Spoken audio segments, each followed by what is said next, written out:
all right?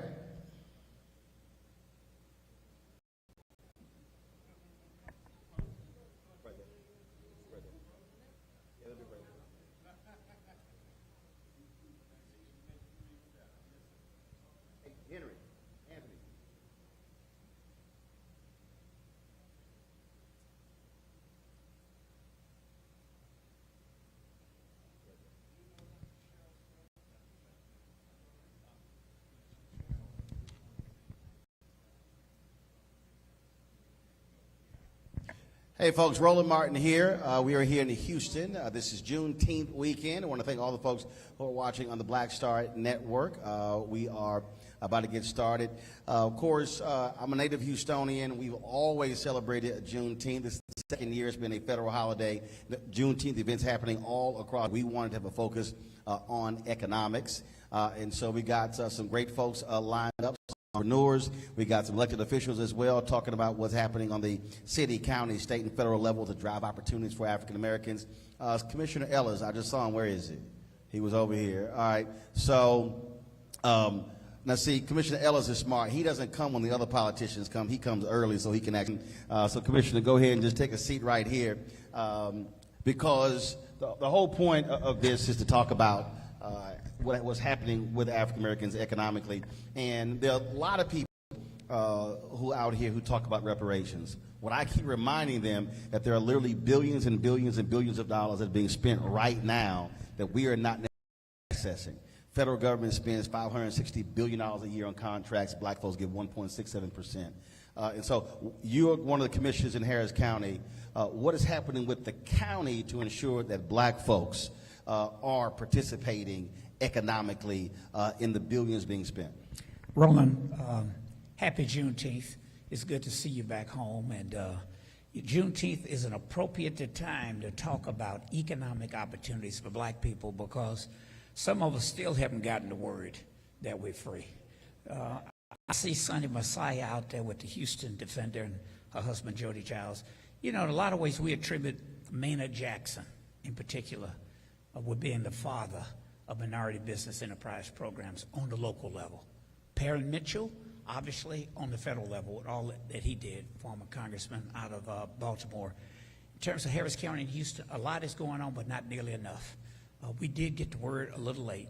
City of Houston established a program for minority and women-owned businesses in 1984. I'm proud to say that under the current mayor, Sylvester, the numbers for the city of Houston really are off the charts. Higher than, and I want to give him praise for that. It takes a lot of effort to do that. In order to have a program focused on minority women-owned businesses, you have to go through some hoops. We're in America now. Just the story of it. You have to do something called a disparity study. You put people as background. It came out of Richmond. So Maynard Jackson stopped the airport from being built in Atlanta, Georgia. He was elected mayor, but didn't have control of the council, and so he could not set up a program that was enforceable. So he essentially just stopped the trucks, the bulldozers. He actually said tumbleweeds will roll down these runways before I allow it to be built without black participation. A bold black man. I enjoy pointing out that's why when he left office as mayor of Atlanta, he had to get a job as a bond lawyer with a firm out of Chicago. They wouldn't hire him. Chapman and Cutler, I think. So when before he became mayor, blacks in Atlanta were getting .0012. It's the grandfather of it. The reason why the most successful black businesses in America tend to be in Atlanta is because of Maynard Jackson.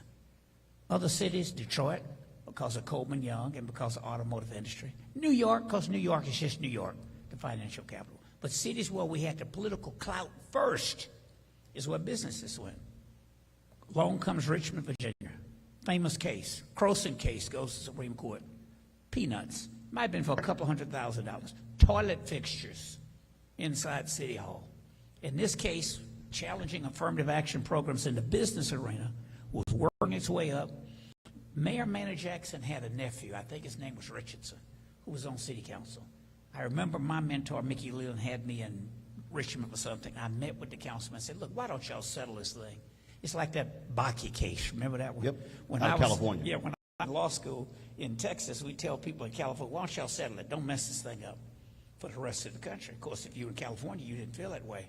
So in Richmond, they took it to the Supreme Court. They ruled that before you can have a program focused on minority women-owned businesses, you have to do this thing called a disparity study. So you got to spend a bunch of money like reconstructing your tax returns. And then if you see there's a disparity, then you have to have a, quote, narrowly tailored remedy. Now, I'm telling this for a reason. That Croson case came down in, I don't know, maybe sometime in the late 80s. So city of Houston, most cities, Atlanta, set up programs. You didn't have to do this study. Then along comes this Croson case. So in Texas, of all places, Ann Richards was governor. They had 2 blacks in the Senate, Ada British Johnson out of Dallas, me out of Houston. We slipped some language in to do a disparity study in Texas, $1 million. I'll never forget Governor Ann Richards called me and said, Rodney, Senator, do you think we need to spend $1 million to figure out if your people, Hispanics and women, been discriminating? Don't you think, Senator, we can figure that out before spending $1 million? I said, yes, ma'am, but the United States Supreme Court requires it. So Texas did a disparity study. We continue to do it. The numbers are not what they ought to be, but it's the first major state in the country to do a disparity study. City of Houston kept its program in place. They pretty much used what was in the state's disparity study. Harris County didn't. When I became a county commissioner, I pushed for it. Sonny Masai here in the audience helped a lot, raised a lot of hell to force our county to do it. The numbers came back. The black numbers, Hispanic numbers, South Asian, white numbers maybe came at about 6-7% just off the top of my head. In one of the most diverse counties in the country. The most diverse county in the country. 6 to 7%. Yeah. Not each. No. Total. And if you don't do the study, I just don't have them off the top of my head. But then I was so angry with the way my colleagues treated me back then. I was the only Democrat, only person of color on Commissioner's Court. I think I was just out there ticked off and had a lot of free time, a lot of bright ideas, but didn't have the votes. So I decided I'd go after my transit authority, my port authority, and we started shaking the tree. Now our port authority has done a disparity study. They hadn't done one. Right. That numbers were a little worse than the county's numbers. African-American numbers tend to be the worst. Metro had a consent decree, but it expired. At one point, they got fired. Maybe back when Lee Brown was in or Kathy Whitmire, they'd been doing such a good job on helping minority and women-owned businesses at the Transit Authority in Houston. They were challenged in federal court. Same guy that's handling this case that's before the Supreme Court now, Edward Bloom, was challenging that case in Houston. He's from Houston, about to strike down a bunch of stuff on the federal level again. But we went after Harris Health. I'm glad to see my folks from Harris Health here. That's who I was talking to. They did a disparity study. That number came back 0 for African Americans. They are zero. Not 0.002, 0. So I'm saying, you know, that's where most people of color get their health care. You would assume an African American could get a contract mowing the grass. That's what my daddy used to do, cleaning the sheets. It was ridiculous. No, the reason, and we talk about this on the show all the time, and the reason as you walk through that, and we're going to be talking about this with panelists later, is getting the public to understand we're talking billions of dollars, taxpayer dollars. So black folks are funding a system and getting absolutely nothing or a small amount in return. And what I keep trying to tell a lot of folks, those are existing dollars. That's not, let's figure out how much to give folks in the check. No, that's literally money right there. And I'm saying, go access the money that's already there. You remember what I started off saying? We celebrate Juneteenth. Lincoln signed the Emancipation Proclamation, I think, in September. It was to go into effect in January, New Year's Day. The rest of the country knew. Slave owners here knew. And the slaves knew. It wasn't the grapevine, it was the cotton vine. I can assure you they knew that they should have been freed. And a whole lot of people, you know, I love that quote that they won't give Sister Harriet Tubman credit for. You know, there's that quote that was attributed to her saying that she could have freed another 100 or so if only they had known they were slaves. But by and large, that's still a challenge here. None of our school districts, in Harris County, not a single one. One of us happens to be black, you're looking at him. 3 Hispanics. These 1 R changed the face of county government, which is why they like to get us out of here, by the way. So you're saying that now having 4 Democrats, 1 Republican, all this stuff is changing. That's for all the folks who say voting don't matter. Voting matters, but you also got to have Democrats with some guts. Yes, absolutely. You know, I always like pointing this out around Juneteenth. You know what I mean? Because it took that long for the word to get here for us to preach. You know, just remember, you got to have folks with some guts willing to stand up. It's right. ridiculous that went so long and nobody asked about the study. And I want to go back to this community college, by the way. We have Robert E. Lee Community College. They call it Lee, but it's Robert E. We got San Jacinto Community College. We have Houston Community College and Lone Star Community College. Only one has agreed to do a disparity study. And might I add, the county commission that I'm on, we put up $2 million to see where are the other 3. So Which means that we've got work to do. Go to those other 3. The school districts, Houston Independent School District, it breaks my heart that they were taken over by the state. The interim reached out to me and said, look, you know, we want to be able to talk to you. Well, sure, talk is what I do. I'm from Sunnyside. We talk. Hey, I'm one of the talk back brothers. I'm going to do some talking now. I said, look, out of all things you do, I'm not an expert on education. I think I know as much as you all know, but I do think it's deplorable that Houston Independent School District is not collect the numbers. The school board and the superintendent agreed to do it. I'm told they decided not to partake because the takeover was imminent. So I've challenged politely the new leadership. The least you ought to do, that's the easy, sure. So HISD is not collected. They don't collect it, and you See, got to do y'all this hearing study. the homework we got. Yeah, you got to do this study. Right. Go collect the data, and don't come up with some Mickey Mouse stuff. Hire a legitimate firm to go do a disparity. Jody and I were in business together. Remember, I used to have a little investment firm. Was not little, but go ahead. Here's what a lot of the firms in here do. Everybody wants to be the chairwoman, Mr. President, the CEO. You know, we got to argue about the name. When Jody, Richard Ramirez, and I, we arguing, well, what are we going to name the firm? Well, it's real simple. It ought to be RJR Securities, Rodney, Jody, and Richard. Then Jody going to go tell Sonny, oh, no. This needs to be Jody, Rodney, and Richard Ramirez. Then Richard Ramirez going to argue, tell this, well, no, this is going to be Richard, Jody, and Rodney. I said, no, here's what we're going to do. RJR works. I'm going to go tell my spouse is Rodney, Jody, and Richard. Richard, you go tell your spouse is Richard, Jody, and Rodney. Jody, you go tell Sonny, your wife, is Ron, Jody, Run. I was thinking about Jesse. And they both, Run, Jody, Run. But here's the point. We spent all that time arguing about the name. Who get the credit before we get the money? Then R.J. Nabisco blocked us. All that arguing. And the thought. R.J. Nabisco said, no, you can't do that. This is when you had to go to the yellow pages to get a name. They didn't have internet. Jody was at 1985, 86, whenever we started. I'm in Atlanta, and I saw that Apex Museum. You know, you go through the yellow pages. That's why so many firms, AAA, 4A, 2A, AB this, you know, trucking company, Apex Securities. And it was clear we did it. Jody left to get a good job at First Boston. Had it not been for that black and brown owned firm, he wouldn't have gotten that job at First Boston. Richard eventually, because I was in politics. Then I sold it eventually. But look, some of these folks got to merge. We were hustling the deal once, Jody, in Jacksonville, Florida, trying to do a bond deal. And we knew our competitors had more people for the presentation. I see one of them said he had about 5 people. We had done a listening to people's conversation. So I said, how are we going to walk in here in this Richard, Jody, and Rodney? And other folks have 5 people. I go buy some suits, get some students at Florida A&M, dress them up. You know, back then, you could say your business, you need to merge. Some of these the reason the biggest black construction firm used to be Thacker out of Atlanta.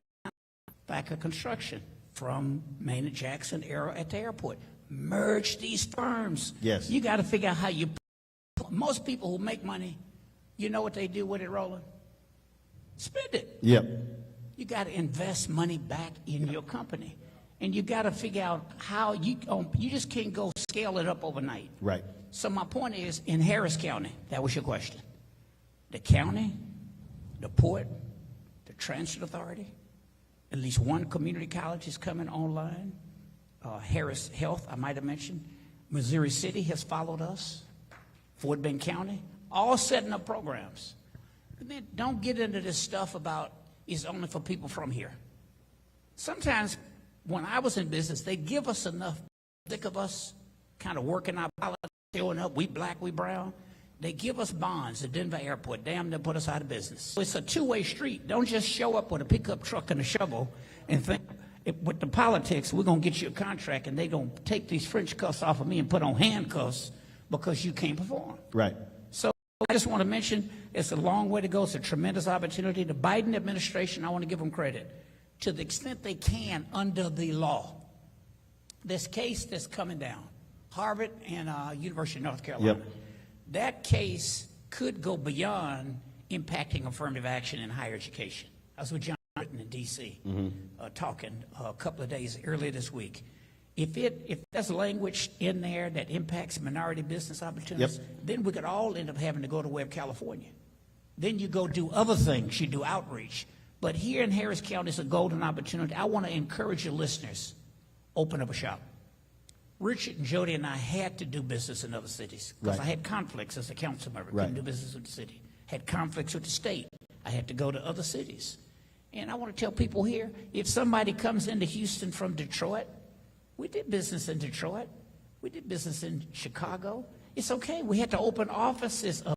It's also called joint ventures. Yes. Yes, sir. You know, but figure out on your side, make sure you're prepared. Don't just, look, I think by and large, most African-American politicians, in my judgment, are the ones who jump on the table and go crazy. You know, we fight the hardest, but generally, when the programs are set up, we are the ones who have suffered the most, fought the hardest to make changes, yet have benefited the least. Right. And I get that. You know, I hope that's more than our mission in life. But I want to encourage the entrepreneurs who are listening to this, you know, make sure you look at mergers. And last point, I remember being in high school, San Jacinto, 1969, my 10th grade year. They had me take a little standardized test. They said, Rodney, the test shows you be good at bricklaying. Here my dad, a yard man, mom, I'm a nurse. Hot son, that ain't for me. I'm getting in the house, telling jokes, get a little, oh no, I'm going to go to college. I said, no, maybe the test shows I'd be good to a trade. I look back at my life now with the ambition, the drive that I had to get from where I was to where I am. If I had learned how to lay bricks, I'd own the damn brick company. There you go. You know, so I want to say to folks, it's not all about going to college. I just got air conditioning work done, $9,000. That cost more money than it cost me when I got divorced the first time. The first time. Commissioner, it's good to see you. I appreciate it. Thank you so very much. We're going to bring up, put your hands together, Commissioner Rodney Ellis. It's a great way to start panelists up. Our first panelist, y'all come on up here. We got Reginald Martin, Lamonda Vince. We got Messiah Giles, Houston defender, Ashley Ray, come on up. Y'all take a seat. Y'all sit wherever y'all want to sit. Ain't no assigned seating. Ain't no assigned seating. I want to get the name right. So, pronounce the name of your company again. Okay, baby, it's the microphone. Come on now, you got it. Come on. I thought I was mic'd up. You used to do media. I thought I was mic'd up. Excuse me, but Mommy Wada Organics. All right, so the reason I constructed the panel this way, so first of all, Ashley just started her company. We have now two folks who took over companies, one that was family and then one that wasn't family, but then continuing it. And the reason I wanted to do it that way is because one of the biggest mistakes, I think, and Commissioner Ellis talked about this here, a lot of folk want to start something, they don't want to buy something. They don't want to merge. They don't want to do any of that. And so there are multiple ways to actually begin a business. When I started my show, I literally went to every major black-owned media company. Something to you, you have something I already have, nobody would partner. None of them. Urban One, Black Enterprise, Essence, Blavity. Yeah, I ain't got no problem naming them. I met with all of them. So I was like, fine, I'm going to go ahead and do it. But I made the attempt first to actually do this. And so I want to start this off. Sonny, I want to start with you. How did you acquire the Houston Defender, and why? You said how? How? The decision that I made was to look at what the marketplace looked like. I wanted to buy a radio station originally, Roland. It was not a newspaper. I went and, all the advice says establish relationships with 3 people, a lawyer, a banker, and a CPA. So I did those 3. When it came time for the offer to actually buy the Defender, I went to the banker and I said, okay, I got this great opportunity. He says, Sonny, come into my office. I knew that was a clue, right? So he says, you have 3 strikes against you. I said, okay, tell me what the strikes are. He says, 1, you're black, 2, you're female, and 3, you're not married. I was 27 years old at the time. I said, okay, the only thing, I can't do anything about being black. I can't do anything about being female. What if I marry a rich man? He said, no way. If you really want to do this, you're going to have to take a calculated risk. And so he said, go put it down in black and white, spell out what the pros and cons are, decide if you can do that. And so with that, I put together creative financing, Roland. And what I mean by that, I thought about Sears and doing payments to Mr. Richardson. He said, oh, no, baby, I can't do that. I said, okay. So when we met, I asked him how he came up with the amount of money that he wanted me to pay. And he said, well, it's my car loan, it's my house payment, it's a lien I have. He went down this whole list, right? So I said, and he told me how much cash. Well, I had borrowed that much cash from relatives, friends, and everybody I knew. So I said, okay, Mr. Richardson, what if I pay you the cash and assume all your indebtedness? He said, you can't do that legally. I said, if I can, will you sign? He said, yeah, if you can find a lawyer that'll put it together, go for it. I found a lawyer, we put it together, and in 1981 in October, at the age of 27, I bought the Defender. What I'm saying to you is, if you come up with creative ways, you can figure it out. There are 3 ways you're going to really learn. 1 is you read the books, you go to the webinars, you look at YouTube. 2 is you go talk to smart people. Wisdom warriors, what I call them, but also the people that you want to create relationships with that you can leverage for your Who are business. not necessarily in the same space that you're in. Exactly. In fact, what I did was I made a list of 25 people in my industry and 20 people who are in Houston. You know those old names. They were old money. And as a result of that, but I also had Dick Johnson, who was the publisher of the Chronicle, and I also had John Johnson, who was the publisher of Ebony. And folks said, you're not going to Chicago, girl. I said, if I can get in the door. It took me 3 years, but I got in the door, and he gave me the best advice I ever had, and that was, don't buy a printing press. You're not in the printing business. You're in the publishing business. So as a result, what I'm saying to you is do the reading and the webinars and the YouTubes. Establish the relationships, because that's what 3 is. You're going to fail big, deep, so that the next time that comes up, you don't make the same mistake. I think those are my key points for relationships, though, are the fundamental part. And so with that, I will say that, make that list of 50 people, 25 folks in your industry, 25 folks in the community that can impact your business. Go meet them, talk to them, ask them for their wisdom and their wise advice, and then go do your thing. Remember to do you, though, because I think part of the problem is folks, family and friends say, oh, you need to do this and oh, you need to do that. But you need to do you, baby, because you know who you are and you know what you want to do and how you want to do it. And when the mistake comes, only person you have to blame is you. All right. Appreciate it. Yep. Give it up. Give it up. Next up, Reginald Martin Jr. I call him Reggie. We're brothers. So I already know his story. You see, they look alike. Well, a little bit. That's some people say. And so you did not go to you did not go to college to run a catering company, but ended up that way. So tell folk again how that happened. So my mom and dad was like, they didn't go to college. We were first generation college students, me and my brother and my sister. We're all Aggies, and I have two other sisters. But college was college, or, you know, there was no other option. So I ended up majoring in agriculture because that was the closest I was going to get to food. So I got a degree in agriculture out of A&M. Always wanted to be a chef. My grandmother started Lamont Catering. You a business major. Yeah, I was a business major. And But then Alvin Lark said, yes, I was a business major at the time.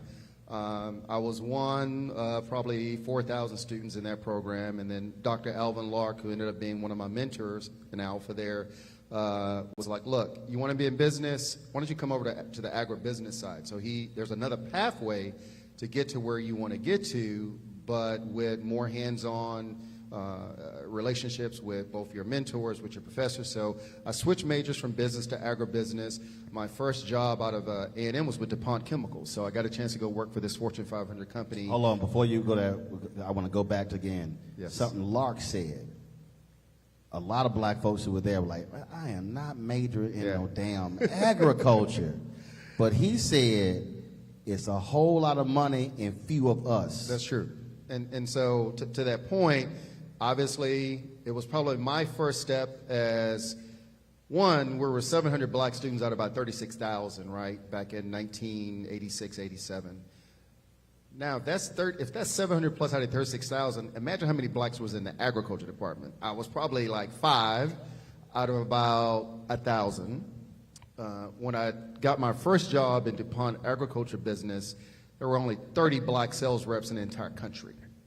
And DuPont at that time was probably one of the top 3. So you have DuPont, BASF, Dowie Landco. Those are some of the major, what we call agribusiness companies. And so I was always in this space of being one of the few African Americans in a very white-dominated type business, right? Learning a lot, but not having a lot of support around me. So it was both good and both bad. You really had to figure a lot of things on your own. I remember when I flew up to Wilmington, Delaware, interviewed, they gave me an offer. I was actually scared to call my dad because I knew the offer they gave me as a 22-year-old was more than my dad was making at the time.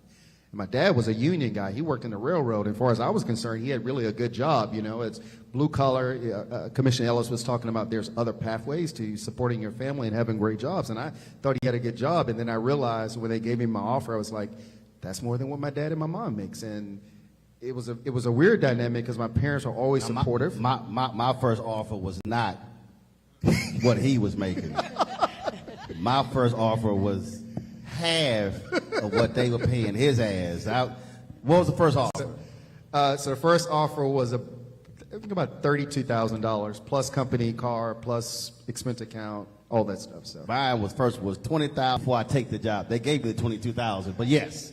So I had this love for food. I lived my vision of food through my first 6 years working for DuPont. Came back home, and I really always wanted to relaunch our family business, Lamont Catering. It was a mom and pop business, but I had this passion for food. I started my first champagne bottle I opened. I was 9 years old. We did when Commissioner Ellis was talking about Mickey Leland. So I remember we did banquets where Mickey Leland was a key speaker. We catered. My mom, my mother. So my grandmother was really good friends with Sophronia Thompson. They traveled everywhere. They were running buddies. They were running buddies. So we used Lamont Catering usually catered a lot of the black political speaking events at various community centers, from Barrett Station to Houston. All over. And just so y'all know, we had a meeting in D.C. with Congressman Mickey Leland.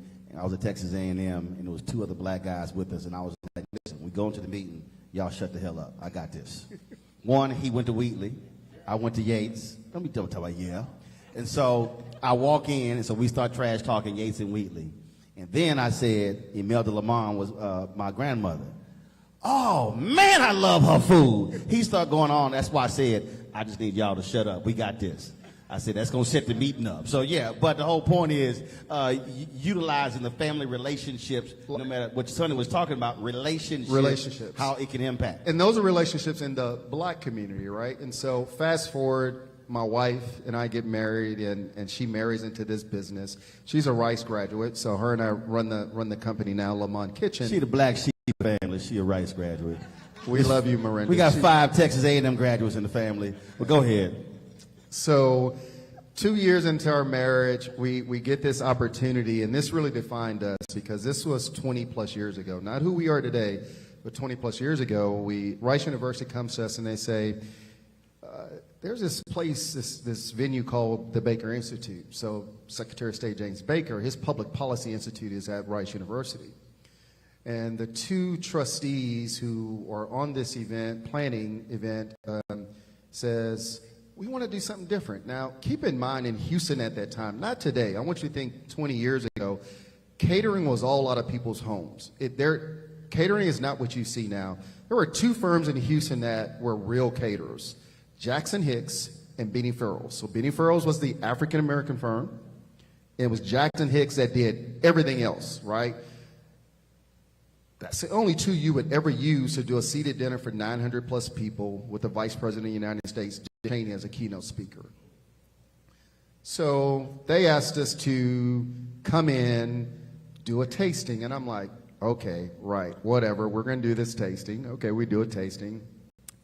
So just like the Osteens did, went to do the tasting for them. Yeah, so we did the same thing. The Osteen family, they asked us to come in and do a tasting because they needed a new caterer to do all their food. This is all happening all within a 2 to 3 year period, and we're like, okay, whatever, sure, all right. So, and I had gone to culinary school, obviously graduated from A&M. My wife graduated from Rice. She had a background working in events at the Museum of Fine Arts and the Orange Show, which again, places that African Americans don't normally work in, but we're getting great experience. And there's this firm called Richard Flowers and Associates. So Richard Flowers and Associates is at that time, the event planner in Houston. All the decor, all the linen, and more importantly, all the florals. Well, my grandmother was a florist, so we talked about how we started, and he wanted to partner. So this event at Rice is like, hey, we're going to be the event production company. We want you to be the caterer. And we're like, okay. So we have a second tasting. Well, my wife is in the hospital because she had got bitten by some mosquito and she had bacterial meningitis, and I have to go do this by myself. Now, I'm the chef. I don't do the front stuff. That's her. So I do this second tasting, and we're like, okay, I did it, babe. I think it went well. They asked questions, but I'm still not thinking. We appreciate you asking us to come to the table, trying us out. And so about another month later, it was like, we're going to use you guys. We're like, really? You serious? This is a plated dinner for 950 people, multi-courses. It's a 4-day event. They raised at that event alone $3.5 million. And I was talking about this guy, Richard Flowers. During this whole process, he gets bought out by Tillman Fertitta. So now I'm partnering with not just Richard Flowers, I'm partnering with Tillman Fertitta 20 years ago. At this event, we had 30 chefs working in the back. I'm the executive chef. We had 200 plus wait staff. My wife was doing the pre-reception with Vice President Cheney. 41 was there, Bush was there. We had all the lead journalists around the world was there covering this event. And I'm like, still can't believe we're doing this. And it was a magnificent opportunity. In fact, when they finally called and says, okay, we're ready to move forward, they're like, so we're going to put a deposit down. And it was like $75,000. And they wanted to put on a credit card. And my wife and I looked at each other like, can you really put $75,000 on a credit card? We were like, we had never actually processed that before. This was 20 years ago. And so, needless to say, it was flawless, right? So anyone who mattered in the space of giving, donating, museums, you name it, they were at this event and all the festivities for the weekend. Got great write-ups in the newspaper, and when it was all over, it was like this. Wow, that was a great experience. I don't know if I ever want to do that again, because you live through it, and then you quickly realize this. And so back to what Commissioner Ellis was saying, you can't do this by yourself. We realized that we spent $200,000 on needing new vans and equipment just to execute this event, but you have to do that kind of event every week or every month to sustain, right? So we invested all this money to make it happen. We made money, invested in, we realized about 3 months later, we were still doing events. You're not going to do that kind of a gala every week, but we're like, man, if you're going to operate in this space, you have to have a lot of capital. You have to have a lot of staff. You have to continue to go look for new opportunities because most of your clients, nope, we're not using those linen. I mean, they literally will not use re-linen. They won't reuse floor, like brand new stuff. It's only maybe about, what's the black book in Houston? It was like this social book they used to have. It was called Green Book? No, not the Green. It was a black social book. It's a book. It's a social book where every major nonprofit that does galas is in this event. Like, you know who these people are. Nobody ever wants to see the same linen, the same floors, the same centerpiece of the event. It all has to be bespoke. I mean, those who's who, Those who's, it's like a who's book of Yeah. societies of nonprofits. Gotcha. And so you realize every time you buy something, you have to find someone else willing to pay to use that because the clients who really have the big money don't want to see that. It's like a new season every week or every month. And we realize, man, this is a very expensive sort of space to operate in. So going through that after a couple of years, we recognize that, okay, we're really good at doing what we call museum quality food, right? We can do museum quality events, but do it our way, be authentic to who we are. So we settle into that 200 to 300 person type event where we own all the china, all the equipment. We can sufficiently give you staff, execute it at a Le Mans standard. And then, so we move from the gala type events to doing more museum, nonprofit fundraising events. And that's sort of where we found our organization. Our suites, you want bars, that's easy, but really full service gourmet events, that's sort of where we found our space. The other area we recognize is that despite being an African American owned company, we don't have a lot of African American clients. We don't. And so we strike a really fine balance because it's not that we don't want to work with our community. It's a certain cost to do what we do at a certain level, and we only do it one way, right? So like when my brother came yesterday and said, what's up with the food? And we ain't really talk about it that much because if y'all know Roland, people think I talk to him all the time. I don't, right? Roland is still a text away from me. If I need to talk to him, he know what the 911 code is. Like, okay, I need to talk to you.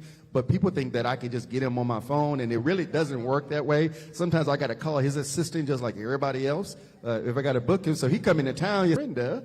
And so yesterday at 5:30, you see, Sonny knows. First of all, I know what I do. That's rolling. I know what I do. And it was like, you got the food? Got it. All right. So we made it happen with very little time. And What you want to eat? So that's what you do. So the next phase that we realized is that we were very good at mobilizing with very short time. So where we've become experts in is in government contracting. So we are very successful at local, state, and federal contracting. When Harvey hit, we were asked to activate for the city of Houston, and we partnered with a nonprofit. We got the old Star of Hope mission open in about maybe 2 weeks. It felt like 5 days because the city council said we have to move all these people out of the Georgia Brown to the old Star of Hope.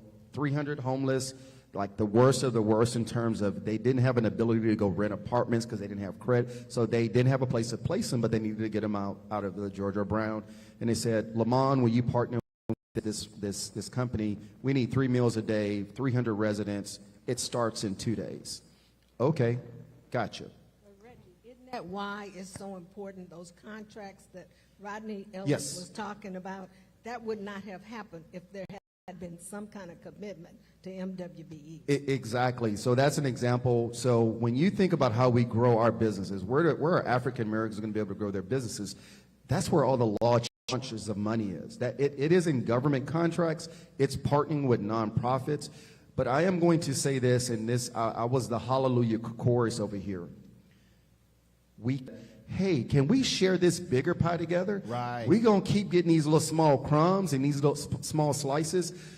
I can't tell you how many firms we own our kitchen.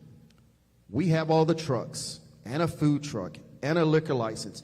I can't tell you over the last 20 years how many black firms we've tried to say, come to the table. We'll show you how to do this. We'll show you how we can grow this together and partner in, like Rodney said.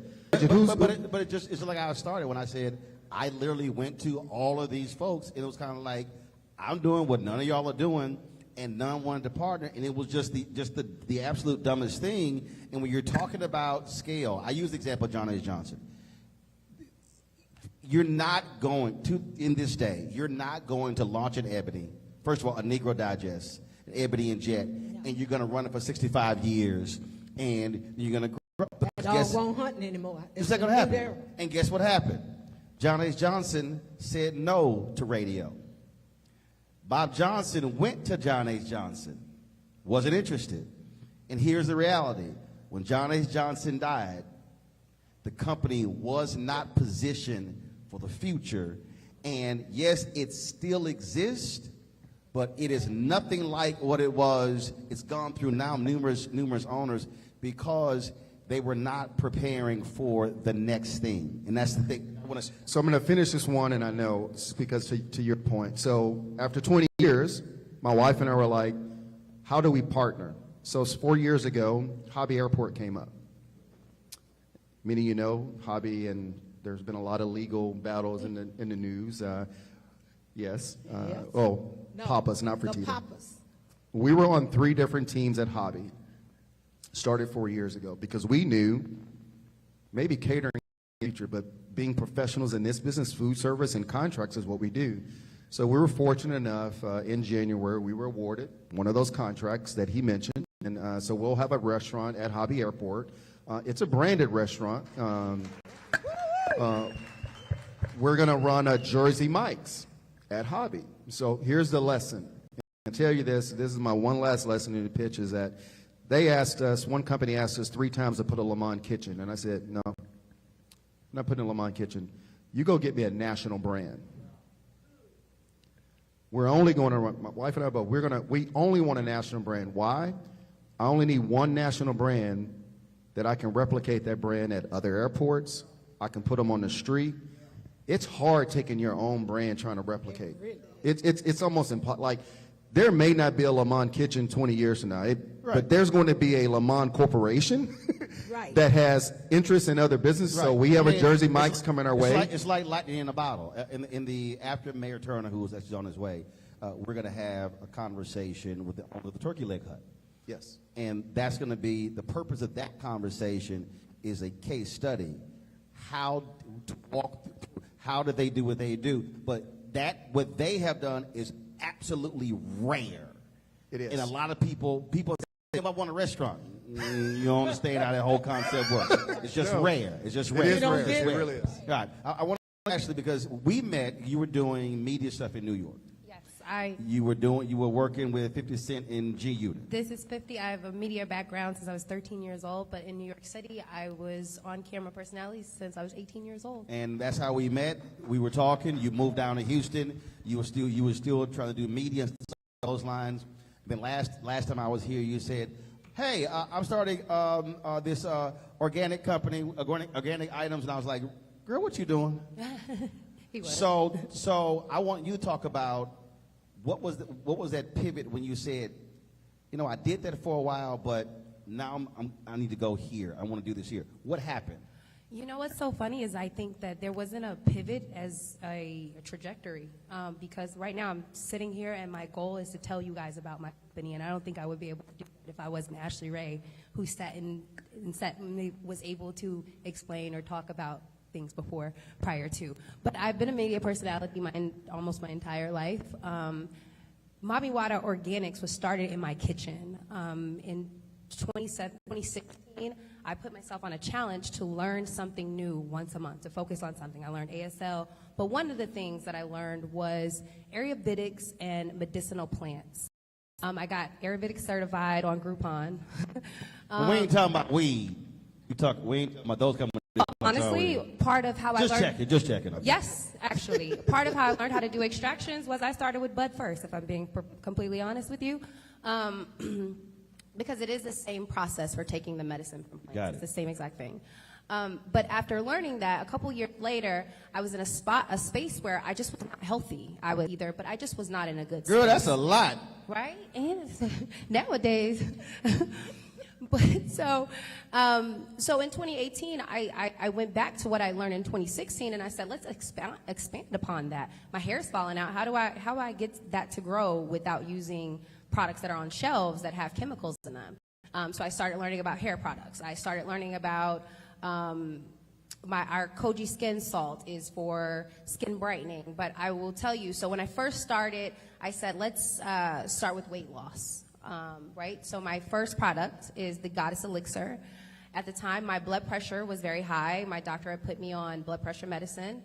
I started going through the books. I said, what herbs are, if you take them medicinally daily in low doses, would help with blood pressure? Because blood pressure medicine is bad for your liver. Your liver, without it being processed properly, messes with your digestion. All these things just knock years off your life.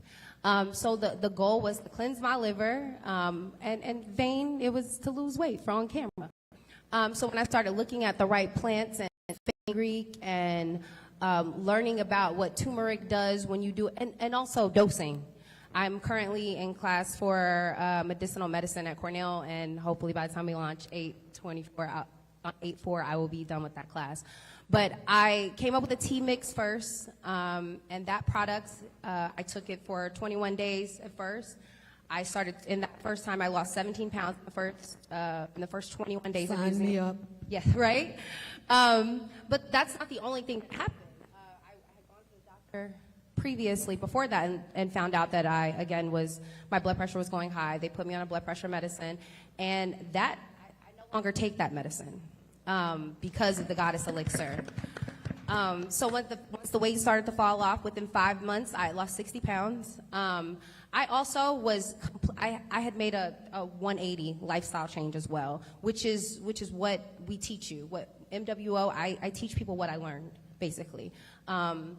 So once that started happening, the weight started coming off so fast, I started having things like discoloration, skin tightening, and all this kind of stuff. Things was hanging in places that it wasn't supposed to be hanging. So I said, how do we fix that with the cosmetics? Is the preservatives, and the things that they use for you to be able to keep it in your cabinet. So I said, how do we make this without adding that? All of our products, including our Koji skin salt, which is an additive that you add to our rue and saffron oil, which our rue and saffron oil. You combine the two, and so you aren't always putting harsh chemicals on your body or chemicals at all when you use our products. And these are spot treatments. I will, if I feel like I'm losing a little bit too much weight, I will make a rest on my products. But I rotate them. They're on an as-needed basis, because I find that a lot of times if we're using something, I got a little something here, I'll put a chemical on my body that you don't know that because you're the consumer, that you're only supposed to use that for 21 days. So you're using it for 60, and your skin, black people, we have a barrier that white people don't. So it's doing something to your skin that it wouldn't do for others.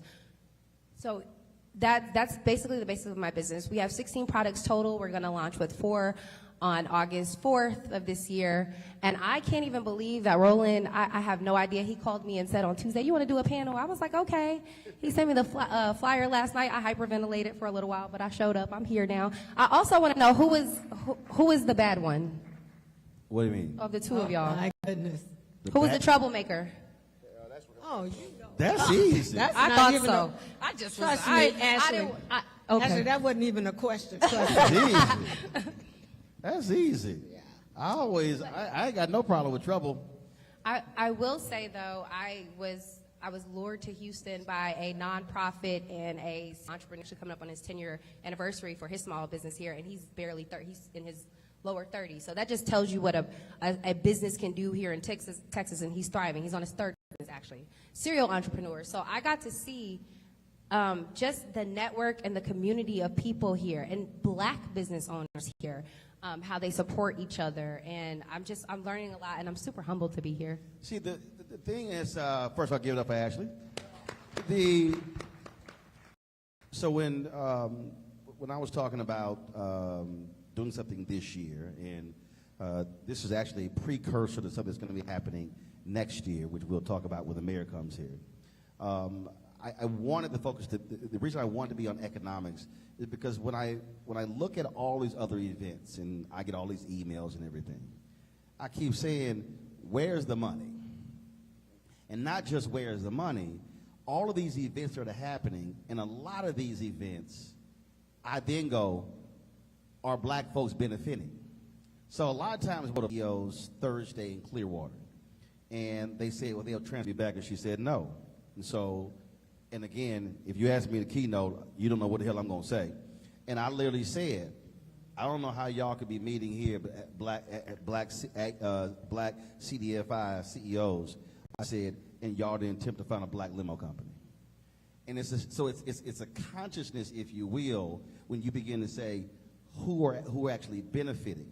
And one of the things that, again, when I look at Juneteenth, what I keep saying on the show is, now that it's a federal holiday, this is truly our thing. Black folk, this our thing. South Carolina talk, no, this is a unity event. No, we ain't having, this ain't no unity conversation. Because if we get away from what Juneteenth is, but my deal is, you cannot talk about Juneteenth and freedom if you ain't talking about the money. You can't. And I think that's a huge mistake. And I just think that for a lot of our folks, we also, and I want you to speak to this, which all of you actually spoken to, this notion of how we also keep playing small. Yeah. You've dealt with this with other black newspapers. Talk about all these years dealing with other black papers. You were doing stuff, running TV commercials and radio commercials and billboards, and they look at you many years. Now that the industry has shifted, now they really are small. And so talk about that pivot moment where the industry was changing, where you said, how I used to play, I can't play like this in the future in order to still survive. The bottom line is audiences are, where they get their information is different than it was 20, 40 years ago when I first got into the business. By the way, the Defender's celebrating 92 years, and you don't just last 92 years for just shucking and jiving, okay? So with that, though, I think the elephant in the room, Roland, is what I call the trifecta.